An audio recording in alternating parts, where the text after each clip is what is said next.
par la Vierge du lot, grâce et paix sont données pour se laisser réconcilier.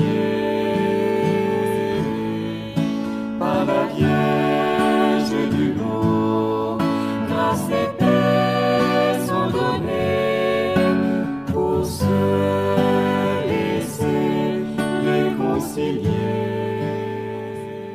Bonjour les enfants, nous nous retrouvons aujourd'hui en ce vendredi 10 avril pour découvrir le visage de Goliath. Alors Goliath, vous le savez tous, c'est un géant. Il mesure 6 coudées et un empan, ce qui équivaut environ à 2,90 m. Ce champion de l'armée philistin terrorise celle de Saul dans la vallée de Térébinthe. Personne n'ose répondre à la provocation de ce combattant hors du commun. Goliath apostrophe ses ennemis, demandant qui viendra se mesurer à lui.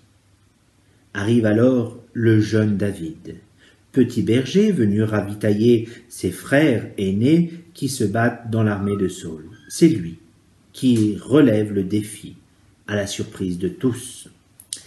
David, face au mépris de Goliath pour les soldats de Saul et leur Dieu, David décide de l'affronter, d'affronter le géant, avec pour seule arme sa fronde.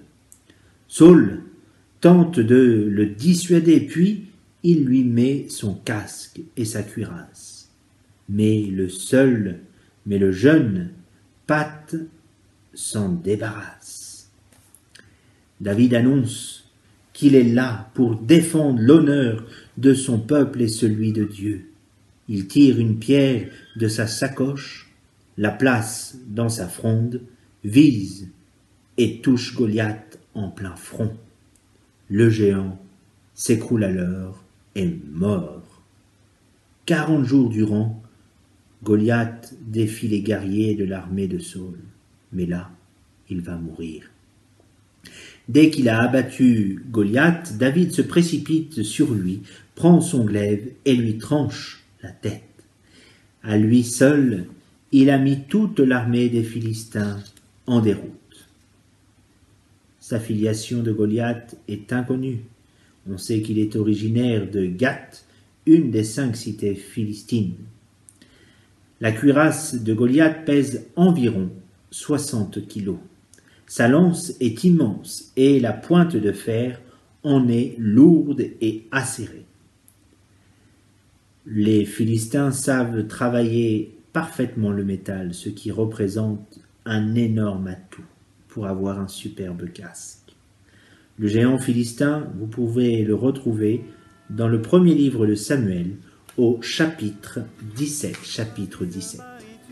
Demain, nous nous retrouverons pour découvrir le visage de David. À demain, que Dieu vous garde.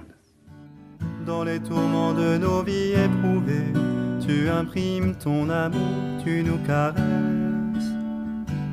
Tu embaumes nos cœurs de tes parfums. Vierge du lot, tu nous demandes aussi de répandre auprès de notre prochain la senteur de ton Fils, Jésus le Christ.